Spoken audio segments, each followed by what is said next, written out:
Bonjour et bienvenue dans la troisième vidéo de cette série sur le Deep Learning. Aujourd'hui, nous allons corriger l'exercice que je vous avais donné dans la dernière vidéo, qui consistait à calculer les gradients de la fonction log-loss. Alors cet exercice était loin d'être facile, c'est pourquoi aujourd'hui on va prendre bien notre temps pour corriger tout ça ensemble en live sur la tablette graphique. C'est parti!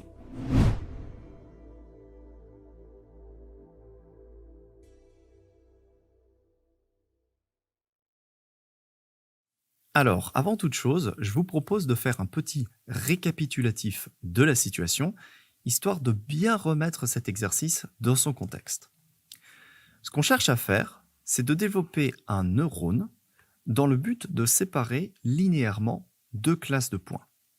Par exemple, des plantes toxiques, que l'on note y égale 1, et des plantes non toxiques, que l'on note y égale 0. Pour ça, ce qu'on fait, c'est qu'on fournit nos entrées x1 et x2 à notre neurone, à l'intérieur duquel on va retrouver deux fonctions. D'abord, une fonction linéaire, z égale w1x1 plus w2x2 plus b, puis une fonction d'activation, celle qu'on a vue étant la fonction sigmoïde, qui retourne une sortie variant entre 0 et 1. Le but du jeu, bien sûr, c'est de développer un modèle qui soit le plus fidèle possible à nos données.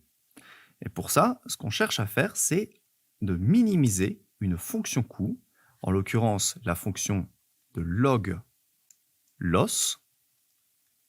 Et pour minimiser cette fonction, on va utiliser un algorithme d'optimisation très connu en machine learning, l'algorithme de la descente de gradient, qui consiste à calculer le gradient de la fonction coût, donc essayer de comprendre comment cette fonction varie par rapport aux différents paramètres, pour ensuite mettre à jour ces paramètres et les faire évoluer en conséquence.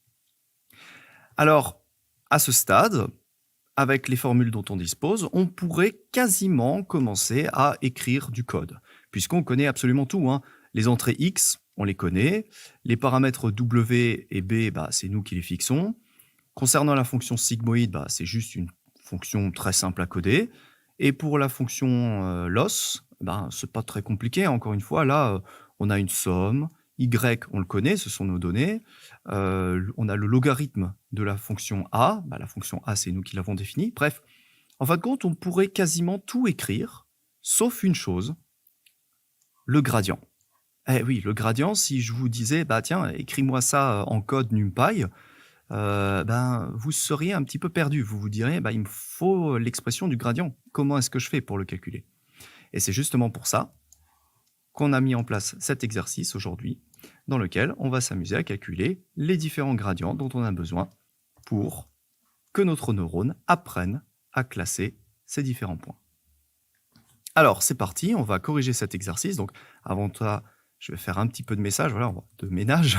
On va supprimer ce dont on n'a pas besoin, et on va même encadrer cette partie-là, parce que c'est un petit peu notre référence. Voilà, on y reviendra de temps en temps, on veut la garder au propre. C'est un petit peu comme les formules que vous notez dans le coin de votre feuille. Voilà, c'est important. Donc, c'est parti, on va commencer par le premier calcul. Au hasard, la dérivée partielle de L par rapport à W1. Donc, on va l'écrire ici, dérivée partielle de L par rapport à W1. Alors, à l'intérieur de notre fonction L, on ne retrouve pas W1. On retrouve Y, on retrouve A, mais on ne retrouve pas W1. Donc, si on voulait dériver L par rapport à W, il faudrait exprimer A de cette manière, en écrivant à la place de A, en écrivant 1 divisé par 1 plus exponentielle de moins z, et à la place du z, il faudrait écrire W1x1 plus W2x2 plus b. Mais waouh! Vous vous rendez compte de la taille du calcul que ça fait? Je vais vous dire, ça, c'est pas possible de résoudre ça à la main. Donc, ce qu'on fait, et c'était le premier indice que je vous avais donné, c'est qu'on fait appel à une règle mathématique, la règle des chaînes, qui consiste à dire que cette dérivée partielle, on peut la diviser en plusieurs parties. On peut tout d'abord dire que c'est la dérivée partielle de L par rapport à A, multiplié par la dérivée partielle de A par rapport à Z, multiplié par la dérivée partielle de Z par rapport à W1.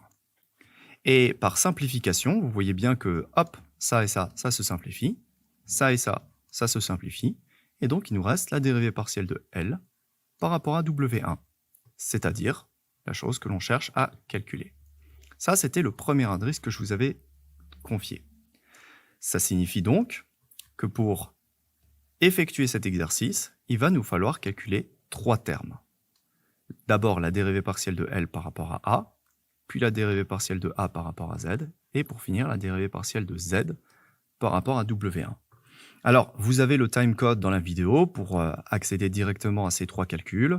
Nous, on va procéder dans l'ordre. D'abord, on va faire celui-ci, puis A par rapport à Z, puis Z par rapport à W1. Clairement, je vous le dis tout de suite, le plus long et le plus difficile, ce sera le deuxième. Mais on va commencer tranquille en faisant la dérivée partielle de notre fonction coût par rapport à A. Donc, c'est parti. Si j'écris dérivée partielle de L par rapport à A et que j'essaye de calculer ça, eh bien, qu'est-ce que ça me donne? Alors, on va regarder les formules dont on dispose. Donc, la fonction L, elle est ici. Et nous, on cherche à la dériver par rapport à A. Alors, on le retrouve à 2 endroits. On le retrouve ici et on le retrouve là. Mais à chaque fois, il est à l'intérieur d'un logarithme. Donc, il va nous falloir, non pas dériver A, mais il va nous falloir dériver log de A. Alors, si vous ne connaissez pas la dérivée du logarithme, si vous l'avez oublié, eh bien, c'est pas grave, vous pouvez aller sur Wikipédia.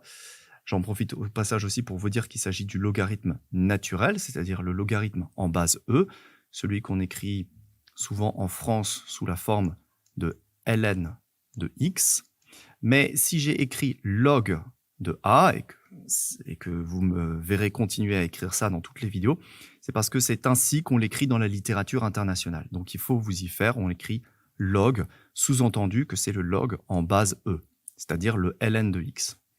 Donc, si vous ne connaissez pas les dérivés, si vous avez un petit trou de mémoire, parce que peut-être ça fait longtemps pour vous, ou peut-être que vous êtes en train de les apprendre en ce moment au lycée, ou bien durant vos études, eh bien, c'est pas grave, vous pouvez aller sur Internet, vous tapez dérivée usuelle wiki, vous allez tomber sur ce tableau sur lequel vous trouverez vos différentes dérivées. Et là, qu'est-ce qu'on retrouve? ln de x, la dérivée, c'est 1 sur x. Et voilà, on a donc notre réponse. La dérivée de ln de x, ou de log de a, donc c'est 1 sur x. Ça signifie, on va l'écrire ici, juste au-dessus, enfin, on va remplacer ça. Ça signifie donc que log de a, lorsqu'on va le dériver, ça va devenir 1 sur a. Et log de 1 moins a, vous pourriez vous dire, ah, bah ça va nous donner 1 sur 1 moins a. Alors, vous y êtes presque. C'est juste que, étant donné qu'on a un coefficient négatif devant le a, eh bien ce coefficient négatif, on va le retrouver en dehors de notre dérivée, ici.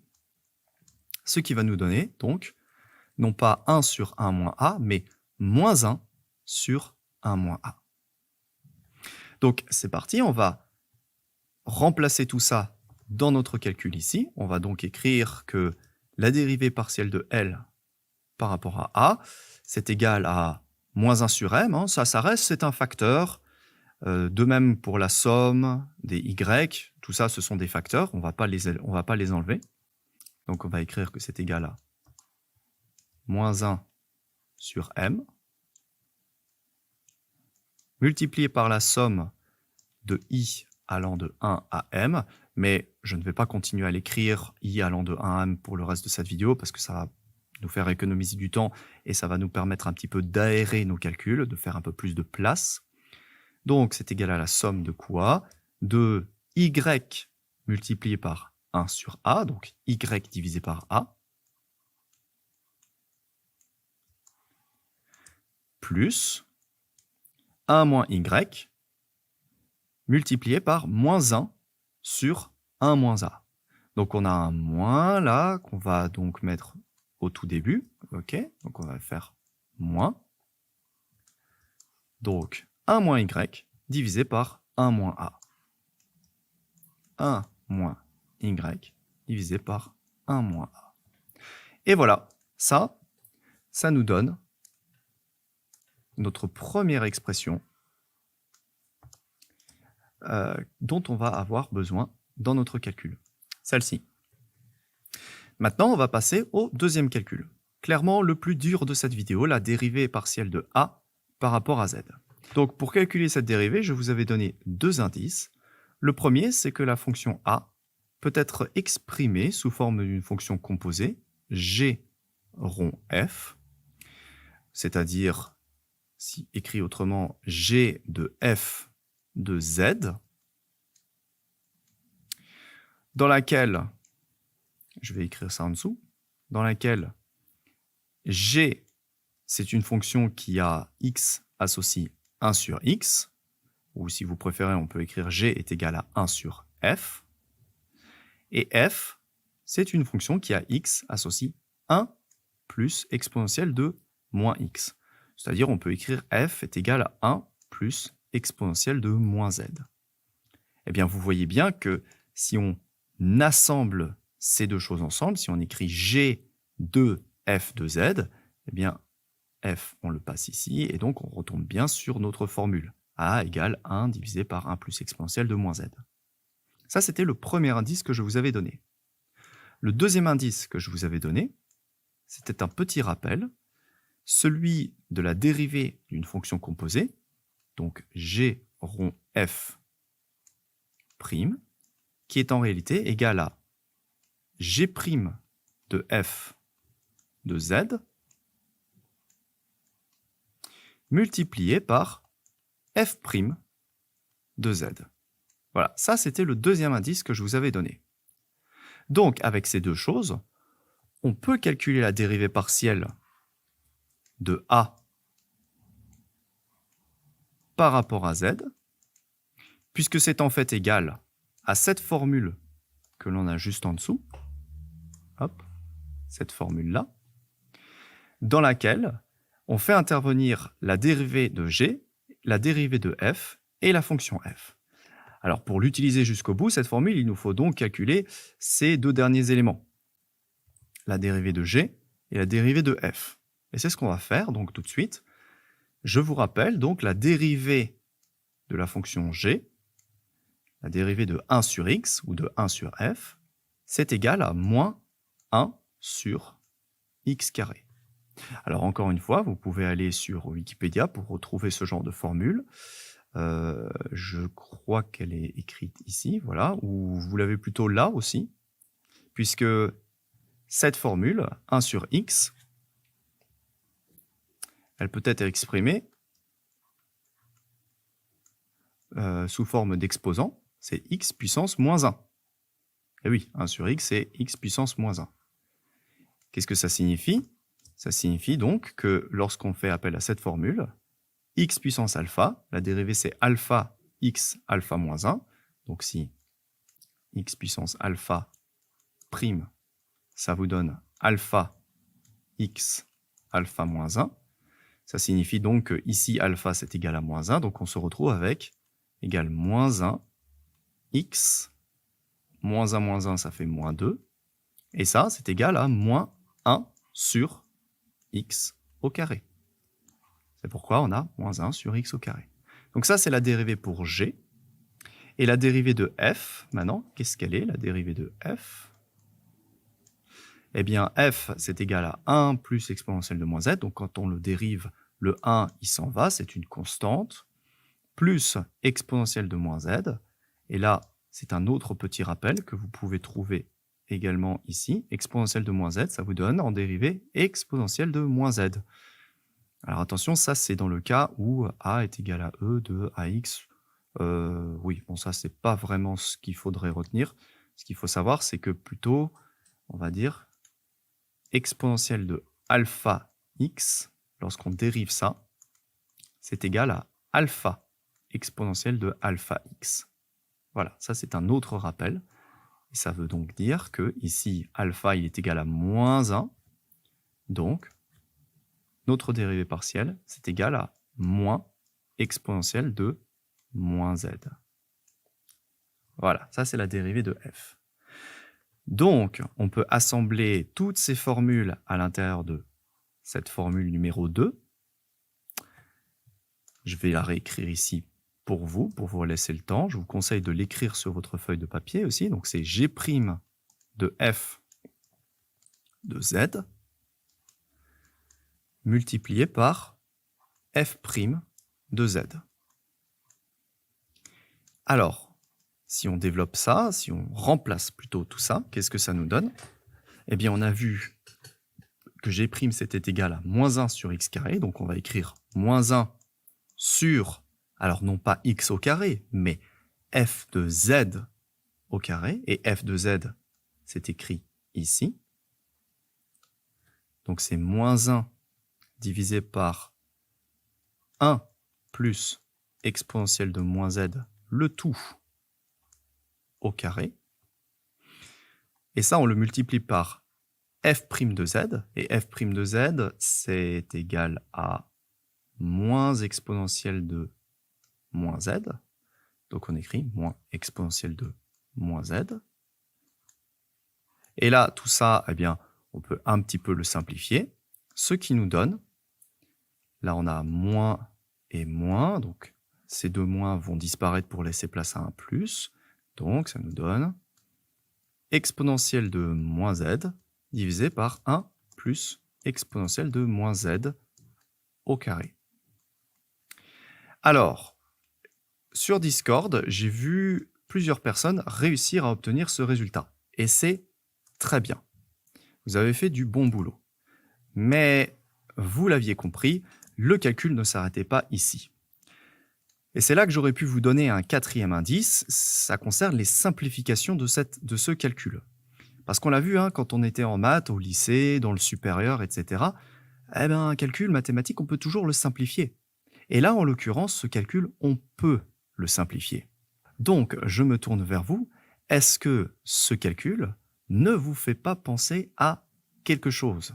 Par exemple, quelque chose comme A de Z, vous savez, cette expression que l'on a notée ici. Eh bien, oui, ça nous fait penser à A de Z. Pourquoi? Parce qu'on peut l'exprimer en le découpant en deux parties, en deux termes, ce calcul. On peut dire que c'est égal à 1 divisé par 1 plus exponentielle de moins z, hein, multiplié par, forcément, ce qu'on va avoir là, exponentielle de moins z, divisé par 1 plus exponentielle de moins z. Tout ça, ça nous fait retomber sur l'expression qu'on a encadrée. On a bien 1 plus exponentielle de moins z multiplié par 1 plus exponentielle de moins z, ça nous donne un carré. Et au numérateur, eh bien, on retrouve bien exponentielle de moins z multiplié par 1. Tout va bien. Eh bien, là-dedans, on peut clairement identifier un terme à gauche qui est égal à A de Z. Maintenant, le terme de droite, vous allez peut-être vous dire, maintenant qu'on a commencé à simplifier, peut-être qu'on ne va pas s'arrêter là, peut-être que ce terme, on peut encore le simplifier. Et vous avez tout à fait raison. Sauf que ce terme est un petit peu plus délicat à simplifier. Il va falloir qu'on utilise une petite astuce mathématique, une petite triche, une petite combine que vous avez sûrement déjà vu dans vos études supérieures à un moment donné. On va faire un plus 1 moins 1. Voilà, on va rajouter plus 1 moins 1 au numérateur, ce qui revient à la même chose, hein, ça revient à faire plus 0. Quand vous rajoutez plus 0 à quelque chose, ça fait absolument rien, ça ne change rien à vos résultats.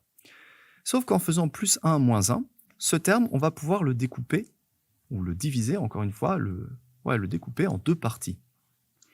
Un terme à gauche qui va... Allez, je vais vous l'entourer. Un terme à gauche qu'on va avoir en vert qui va...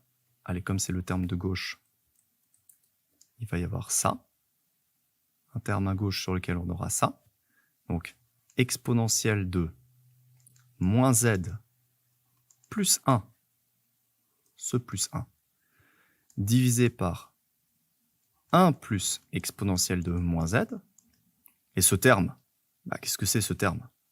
On retrouve au numérateur la même chose qu'on retrouve au dénominateur, hein. C'est juste que le plus 1, il est écrit d'un côté et là de l'autre, mais c'est la même chose, hein. C'est comme si vous disiez A divisé par A, ou pas le A dont on parle ici, mais une certaine variable x divisée par x. Qu'est-ce que ça fait, ça?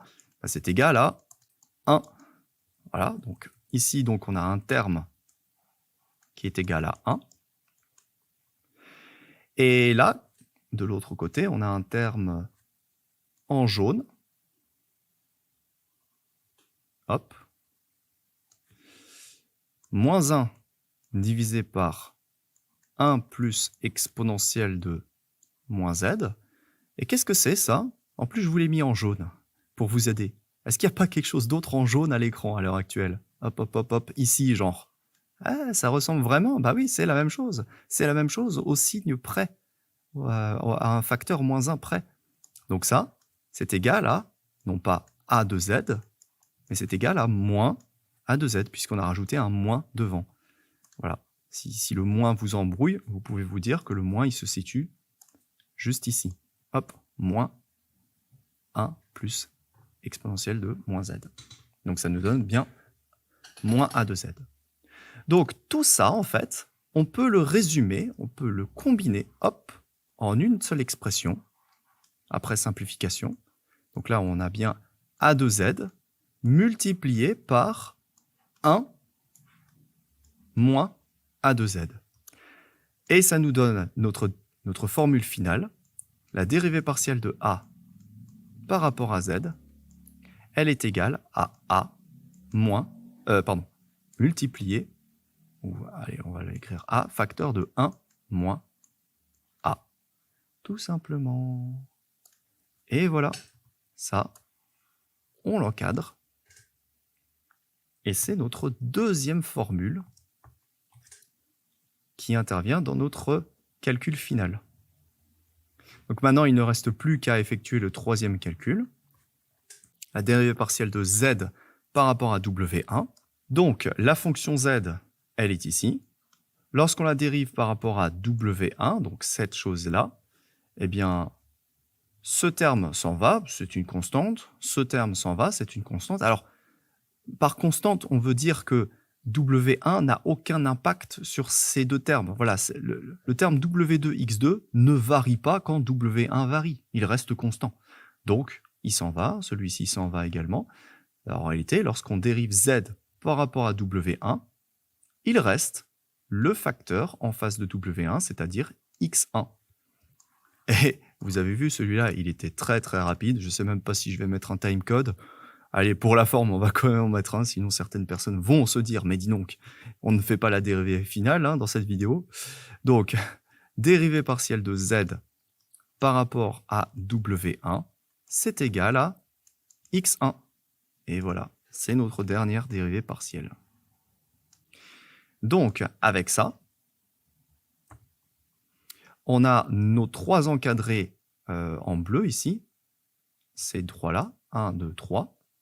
Hop. Et on peut donc effectuer le calcul final des ronds L sur des ronds W1. Il s'agit simplement de multiplier ensemble ces trois expressions. Expression 1, expression 2 et expression 3. Donc, on va écrire que la dérivée partielle de L par rapport à W1 est égale en premier à ce terme-là, donc moins 1 sur M fois la somme de y divisé par a moins 1 moins y divisé par 1 moins a. Ensuite, on va multiplier ce premier terme au deuxième terme, qui est ici. Donc, on va multiplier ça par a facteur de 1 moins a facteur de 1 moins a. Et ce dernier terme, on va le multiplier par notre dernière dérivée, x1. Donc, fois x1. Alors, maintenant, comme tout à l'heure, on va simplifier ce calcul, parce qu'on se rend compte qu'il y a des choses à faire ici. Si vous ne le voyez pas tout de suite, regardez. quand on va multiplier, quand on va développer ce calcul, c'est-à-dire faire passer le a à la fois dans ce terme et dans ce terme, bien là, on va voir que le a, bah ici, il va se simplifier. Et il ne restera plus que 1 moins a. Et de la même manière, lorsqu'on va faire passer 1 moins a à l'intérieur, eh bien, on va voir que de ce côté, il va se simplifier, etc., etc. Donc, on va faire ce calcul calmement, sans se précipiter, pour que tout le monde comprenne bien. On peut donc écrire que c'est égal à moins 1 sur m, fois la somme de, donc, si je développe ce terme, comme je vous expliquais, je fais passer tout ça pour le moment de ce côté. Alors le a va se simplifier, hop, hop, et il nous reste y facteur de 1 moins a,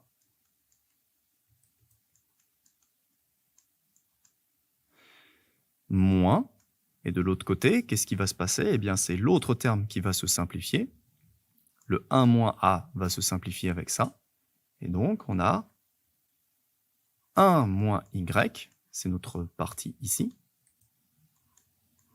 facteur de a, puisqu'il ne reste que a de ce côté. Donc ça, on va le multiplier par x, il reste ce petit facteur à rajouter. Et là, on peut encore simplifier ce calcul. On va commencer par le développer. Donc, qu'est-ce qu'on a ici? Bah, là, on a y moins ya. Là, je n'ai que fait développer mon calcul. Et ensuite, on a moins de ce côté. 1 fois a, ça fait a. Et moins ya, ça fait moins ya. Mais comme on a déjà un moins là, on va le convertir en plus ya. Et qu'est-ce qu'on remarque? Eh bien là, on a encore une fois une belle simplification. On a plus ya, moins ya. Donc ces deux choses, elles s'annulent. Et ça nous laisse avec le résultat final, à savoir la dérivée partielle de L par rapport à W1 est égale à moins 1 sur M fois la somme. Alors je vous rappelle la somme de tous les éléments allant de 1 à M de y moins a, alors sous-entendu y, a, i, c'est-à-dire à chaque fois la donnée y, peut-être la donnée numéro 10 ou la donnée numéro 150, etc. C'est une donnée, moins la sortie 150 ou la sortie respective, multipliée par la variable x1 pour la même donnée toujours. Et voilà, avec ça, vous avez votre premier gradient, celui qui vous était donné à calculer, dans l'exercice de la dernière vidéo. Alors, il y avait peut-être une toute petite différence avec l'exercice que je vous avais donné, la réponse, c'est-à-dire que dans la réponse, on n'avait pas de facteur moins ici, le facteur moins n'était pas là, et à la place, y et a étaient inversés. Et oui, c'est juste qu'on met le facteur moins 1 à l'intérieur de notre somme. Voilà, c'est une autre façon de présenter les choses qui est elle aussi assez courante et qu'on va donc résumer ici en écrivant que ça, notre premier gradient, il est égal à 1 sur m fois la somme de donc a moins y fois x1. Et voilà, on a notre premier gradient. Youpi! Alors là, vous vous dites peut-être, waouh, ça fait 30 minutes de vidéo et on en a seulement fait un.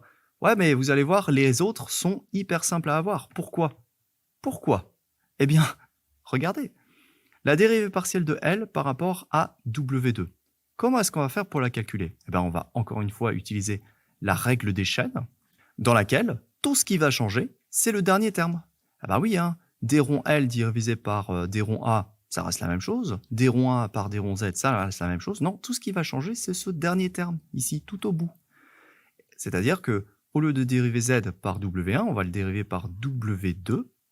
Et la dérivée de Z par W2, qu'est-ce que ça nous donne cette fois-ci? Eh bien, ça s'en va et ça aussi.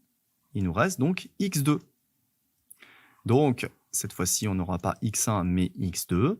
Et c'est-à-dire que tout notre calcul reste le même, c'est juste qu'à la fin, on va mettre un 2 à la place d'un 1.